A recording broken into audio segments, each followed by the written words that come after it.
Hello दोस्तों, आपका अपने चैनल भाषा सागर में स्वागत है। आज हम लकार के आगे वाले लकारों के बारे में पढ़ेंगे। अभी तक जैसा कि मैंने आपको बताया था कि लकार 5 प्रकार के होते हैं। लिट लकार वर्तमान काल, लिंग लकार भूतकाल, लट लकार भविष्यकाल, लोट लकार आदेशात्मक और विधेय अलंकार अनुज्ञावाचक अलंकार। तो तो आज हम जैसे कि पहले हम लट लकार या लिंग लकार पढ़ चुके हैं, आज हम लिट लकार के बारे में पढ़ेंगे, जिसको हम भविष्यकाल या फ्यूचर टेंस भी कहते हैं। लिट लकार भविष्यकाल में पढ़ धातु के माध्यम से ही हम इसको भी समझेंगे। जैसे कि बताया था, पुरुष में प्रथम पुरुष, मध्यम पुरुष और उत्तम पुरुष। प्रथम पुरुष जैसे आप जानते हो सभी कि प्रथम पुरुष में होता है बात को बोलने वाला, जैसे कि मैं बोल रही हूँ और आप सुन रहे हो। मध्यम पुरुष में होता है बात को सुनने वाला, जैसे कि मैं बोलने वाली वक्ता और आप सुनने वाले श्रोता, तो श्रोता मध्यम पुरुष में आता है। और उत्तम पुरुष में होता है ना तो बात को कहने वाला ना बात को सुनने वाला, इसमें किसी तीसरे व्यक्ति की बात होती है तो वो उत्तम पुरुष कहलाता है। जैसे कि मैं बोलूं राम कल जयपुर जाएगा या शहर जाएगा, तो राम जाएगा ना, और आप मैं बोल रही हूँ, मैं तो श्रोता हो गई, प्रथम पुरुष हो गई।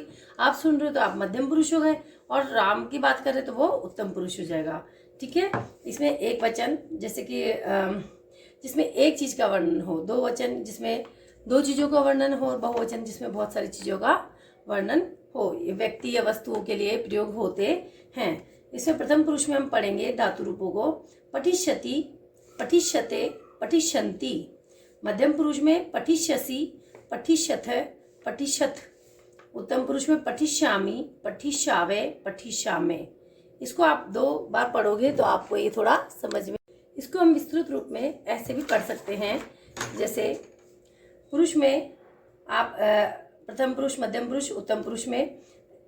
प्रथम पुरुष में आप सभी जानते हैं कि स्त्रीलिंग और पुल्लिंग के लिए अलग अलग ये काम आते हैं, और इसमें मध्यम पुरुष में और उत्तम पुरुष में त्वम, युवाम और यूयम, अहम, आवाम और वयम दोनों के लिए बराबर से प्रयोग होते हैं। ये अलग अलग से प्रयोग नहीं होते हैं।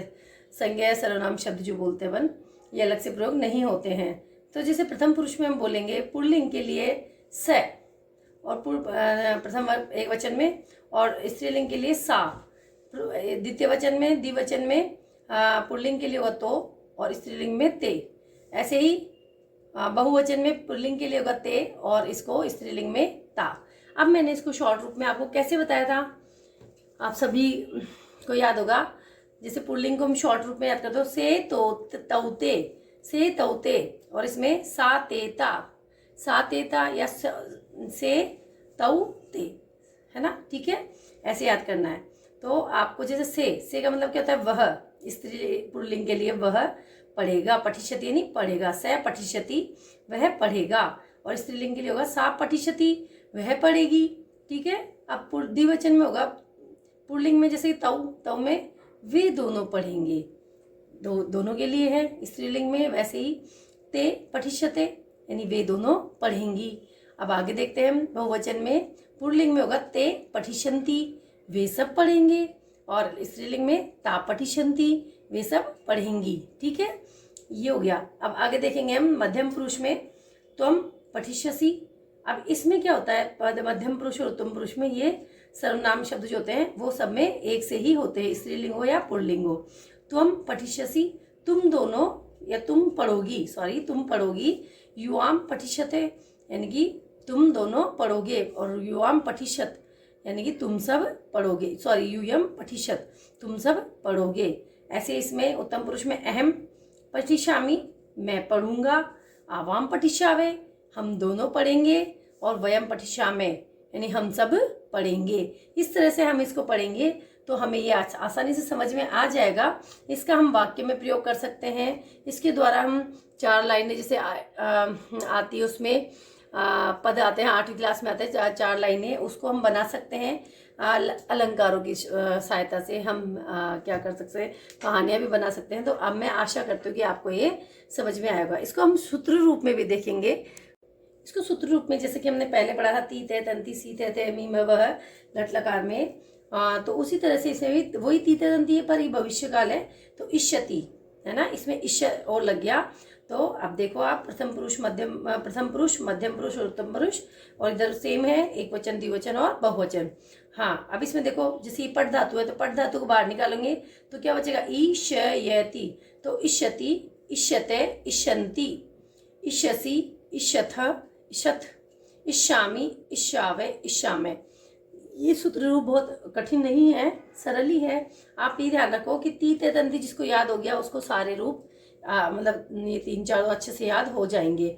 इसमें ईश्य लगेगा, भविष्य होता है ना जैसे भविष्य, तो वो वाला लग जाता है ये साइन, है ना।